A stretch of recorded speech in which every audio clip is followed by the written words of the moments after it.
Assalamualaikum warahmatullahi wabarakatuh. Selamat pagi anak-anakku semuanya.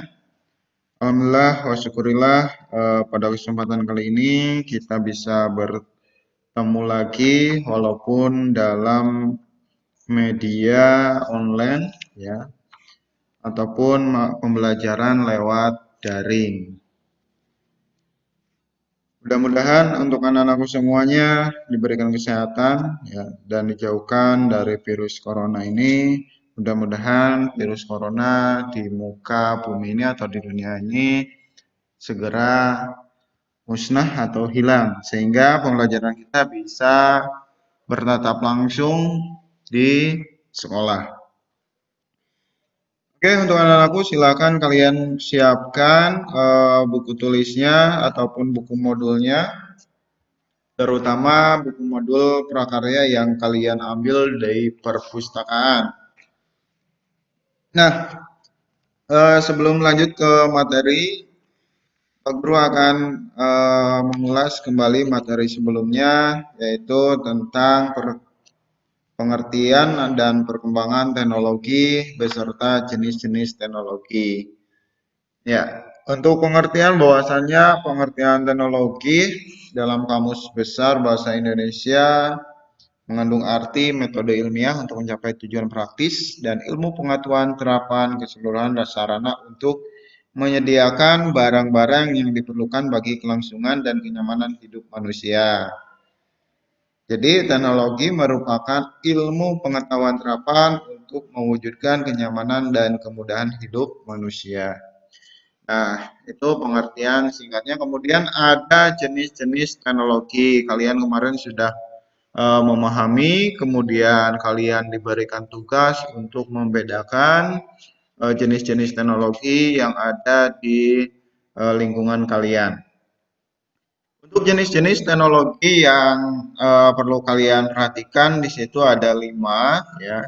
Ada teknologi peralatan rumah tangga, kemudian teknologi produksi, transportasi, komunikasi dan konstruksi. Nah, di situ pun ada contoh-contohnya, bisa kalian pelajari pada buku modulnya halaman 93 sampai 95. Kemudian kemarin pun kalian sudah diberikan tugas pada LK1 halaman 96. Nah, untuk tugas silakan kamu kerjakan dulu di buku tulis, nanti bisa dikumpulkan ke Pak Guru, baik lewat online maupun lewat offline. Yang tidak memiliki handphone ya, bisa datang ke sekolah langsung, bawa buku catatannya, buku tugasnya, dan serahkan ke Pak Guru. Nanti yang bisa online lewat handphone ya, bisa langsung kirim lewat online, nanti akan diinfokan lebih lanjut lewat grup WA prakarya ya, mapel prakarya kelas 7. Oke, anak-anakku kita lanjut materi. Silakan kalian buka buku modulnya halaman 96. Di situ ada poin B tentang teknologi konstruksi ya, teknologi konstruksi. Nah, yang pertama kita harus tahu perkembangan teknologi konstruksi. Jadi nggak usah jauh-jauh dulu, kita harus tahu perkembangan dari awalnya teknologi konstruksi itu sendiri. Nah, perubahan dari zaman dahulu sampai zaman sekarang, teknologi konstruksi selalu berubah-ubah mengikuti perkembangan zaman. Ya, pada awalnya manusia hanya memanfaatkan apa yang ada di alam sebagai tempat tinggal. Jalan, jembatan, serta sarana dan prasarana lainnya untuk memenuhi kebutuhan hidup sehari-hari.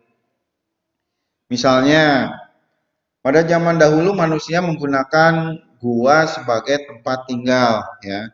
Jadi zaman dahulu itu zaman manusia purba pun sudah mengetahui ya teknologi konstruksi. Cuma mungkin bahasanya tidak seperti ini ya. Tempat tinggalnya pun di mana? Di gua ya, untuk tempat tinggal.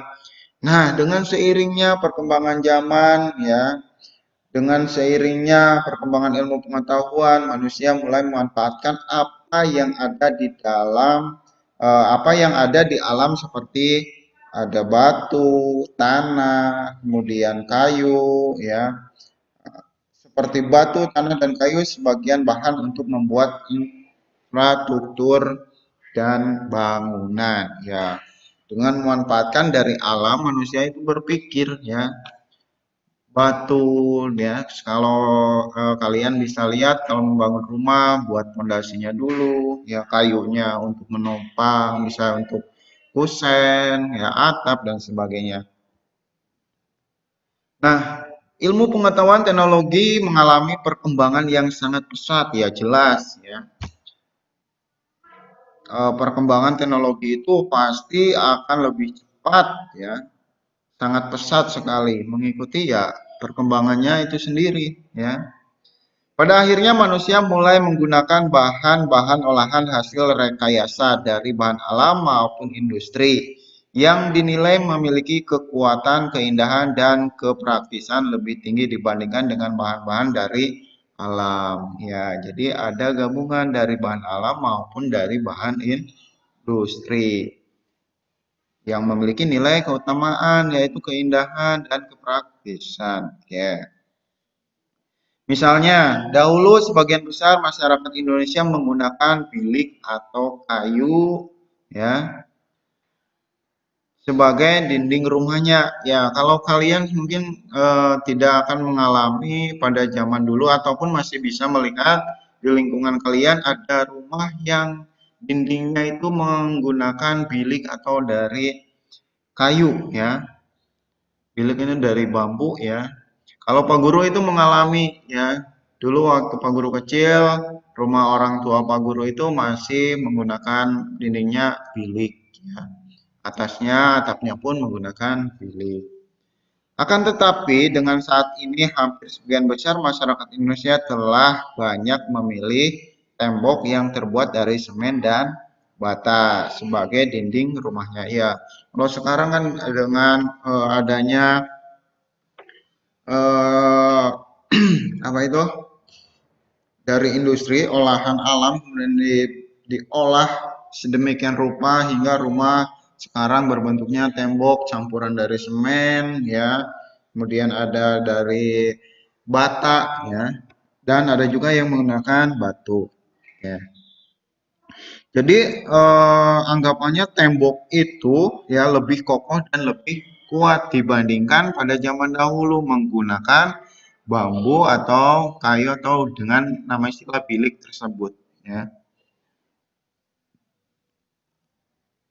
Nah, saat ini telah banyak bahan bangunan lain hasil rekayasa manusia yang memberikan pengaruh positif dalam kehidupan manusia ya. Sangat banyak sekali pengaruhnya. Nah, kemudian pada zaman dahulu kan sebelum ada alat-alat produksi, misalkan mau mengolah atau mengaduk semen dengan pasir itu harus dicangkul ya, kayak cangkul. Tapi sekarang ada yang menggunakan dengan teknologi ya, adonan yang bisa memuat sampai 50 kilogram. Itu kalau di kita dinamakan molen lah ya, yang sering muter-muter itu. Nah, kamu silakan tinggal cari ya yang namanya adukan atau mesin teknologi produksinya yang menggunakan molen tersebut. Nah, jadi dengan seiringnya perkembangan zaman ya dari zaman dahulu hingga sekarang banyak sekali perubahan dan banyak sekali manfaatnya. Nah, itu dari pola pikir manusia, ilmu pengetahuan manusia. Nah, maka dari itu ya sudah sepantasnya kita bersyukur kepada Tuhan yang Maha Esa ya atas akal dan pikiran yang diberikan olehnya sehingga manusia mampu berpikir dan menciptakan teknologi-teknologi yang luar biasa ya. Kita tetap harus selalu bersyukur kepada Tuhan yang Maha Esa atau Allah yang Maha Kuasa ya, dengan diberikannya akal, pikiran, sehingga kita bisa berinovasi membuat sebuah produksi ya mengikuti dengan perkembangan zaman. Nah, itu singkat tentang perkembangan teknologi konstruksi, perubahan dari zaman dahulu hingga zaman sekarang. Nah, untuk yang selanjutnya yaitu ataupun yang kedua yaitu jenis-jenis proyek konstruksi ya. Nah, bangunan itu merupakan wujud fisik hasil pekerjaan konstruksi. Banyak masyarakat mengartikan bangunan adalah rumah, gedung, jembatan, dan sarana prasarana lainnya. Pekerjaan proyek bangunan atau konstruksi memiliki ruang lingkup yaitu wujud fisik hasil pekerjaan konstruksi yang menyatu dengan tempat kedudukan baik ada di atas, di bawah tanah atau di air. Pekerjaan proyek konstruksi terbagi menjadi 4 jenis. Nah, di sini ya pekerjaan proyek konstruksi terbagi menjadi 4 jenis. Yaitu yang pertama ada proyek konstruksi bangunan perumahan atau permukiman.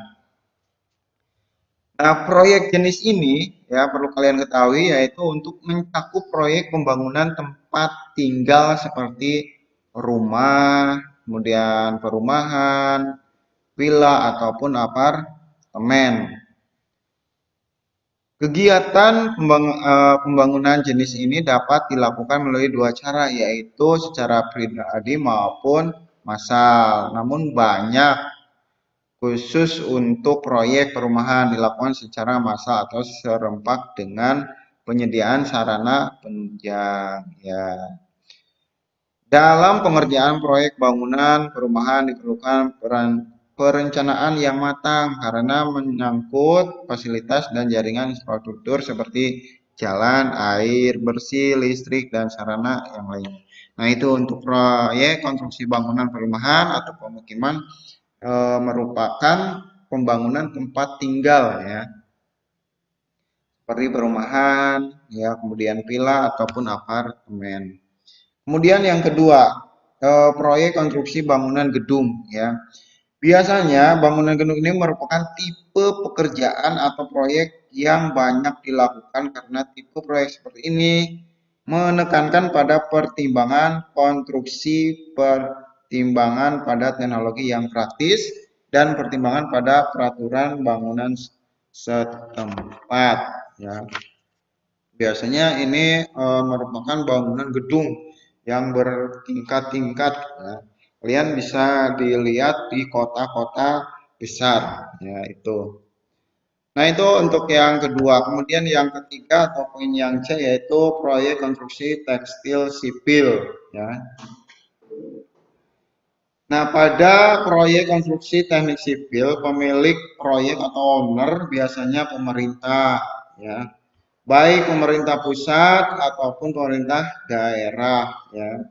Kalau daerah itu kabupaten atau kota, kalau pusat tingkat nasional. Nah, pada pengerjaan proyek ini, elemen desain keuangan dan pertimbangan hukum tetap menjadi pertimbangan penting walaupun proyek ini lebih bersifat tidak mengambil keuntungan yang banyak dan mengutamakan pelayanan masyarakat. Ya. Nah, beberapa jenis pekerjaan proyek konstruksi teknik sipil antara lain. Nah, ini ya perlu kalian catat ya, perlu kalian pahami jenis proyek dari konstruksi teknik sipil. Contohnya mulai dari jalan raya, jalan kereta api, kemudian bendungan dan pertambangan. Nah, itu contoh ya jenis teknik proyek konstruksi teknik sipil ya. Ada pembangkit listrik ya, jalan raya, kereta api, bendungan dan pertambangan. Nah, itu untuk yang konstruksi teknik sipil. Kemudian yang keempat ya, yang terakhir yaitu proyek konstruksi bangunan industri.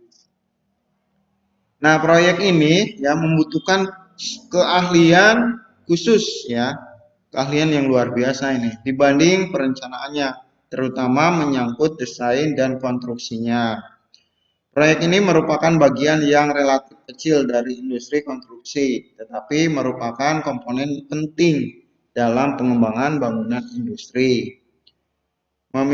Pemilik proyek atau owner ini biasanya suatu perusahaan atau industri yang besar seperti perusahaan minyak, ya, perusahaan farmasi dan perusahaan kimia. Nah, itu untuk konstruksi bangunan industri. Intinya kalau sudah mengenal industri, wah berarti menyangkutnya ke perusahaan seperti minyak, farmasi, perusahaan kimia, nah itu.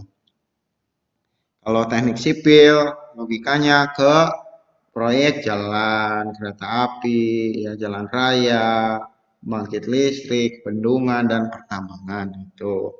Kalau bangunan gedung, ya berarti bangunan yang bertingkat-tingkat, biasanya ada di perkotaan, di Jakarta itu banyak contohnya, ya masih banyak di daerah yang lainnya. Kalau perumahan atau pemukiman yaitu rumah tinggal, ya perumahan, kemudian villa, kemudian apartemen. Nah, itu untuk 4 jenis proyek konstruksi. Nah, yang terakhir di sini ada fungsi teknologi konstruksi. Ya. Salah satu bentuk hasil akhir konstruksi yaitu tempat tinggal, ya, yang akan kita bahas nantinya atau kita praktekkan yaitu di sini. Ya, fungsi teknologi konstruksi salah satu bentuk hasil akhirnya yaitu tempat tinggal. Oke, lanjut ya.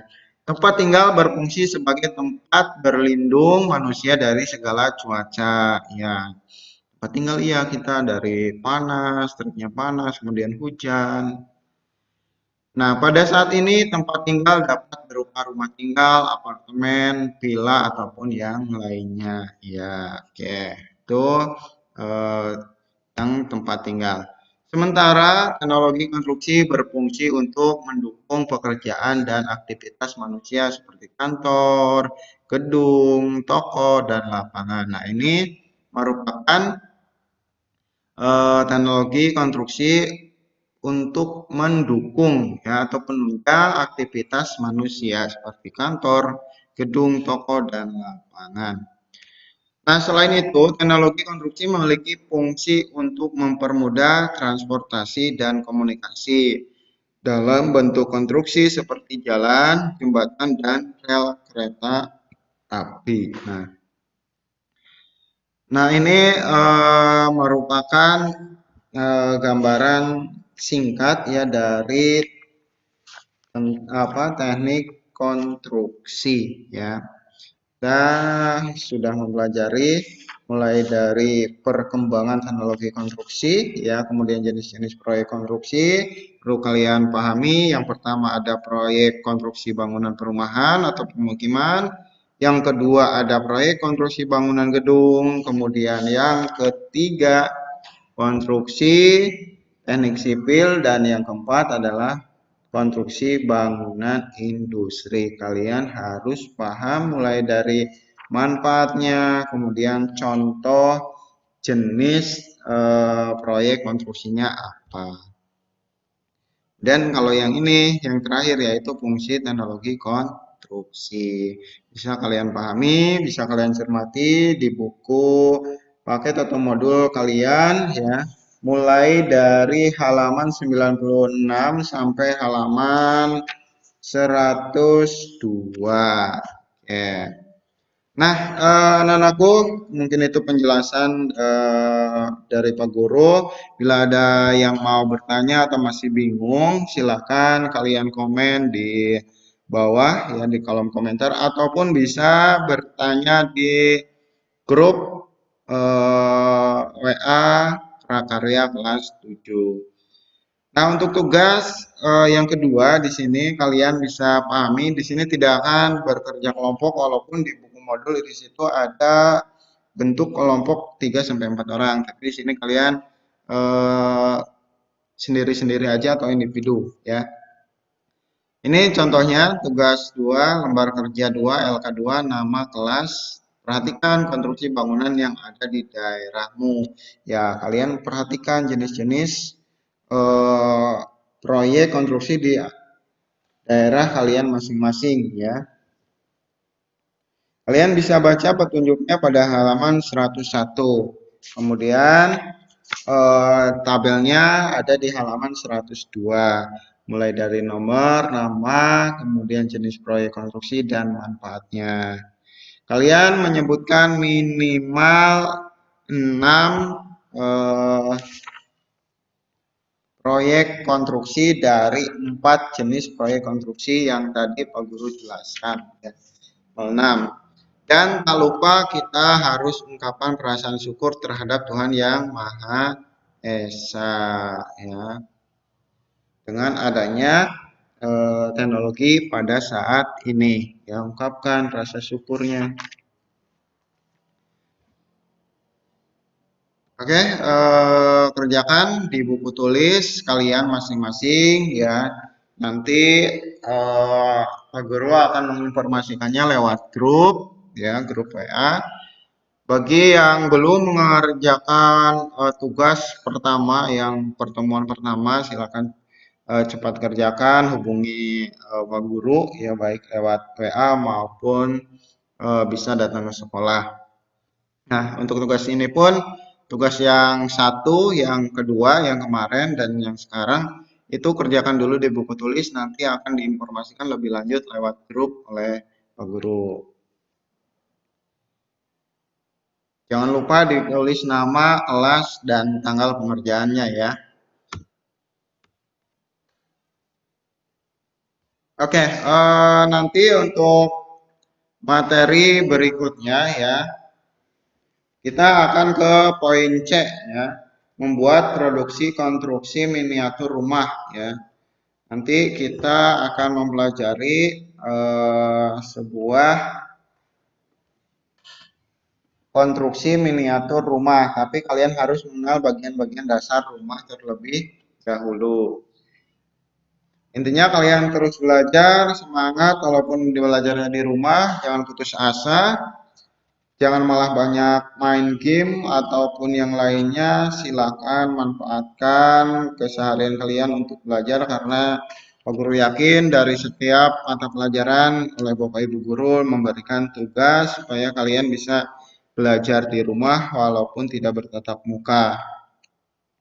Dan tak lupa selalu berdoa biar virus corona di muka bumi ini segera musnah, hilang, sehingga kita bisa berkumpul lagi di lingkungan atau di kampus kita, yaitu SMP Negeri 3 Wanareja. Oke, untuk anak-anakku, terima kasih atas perhatiannya.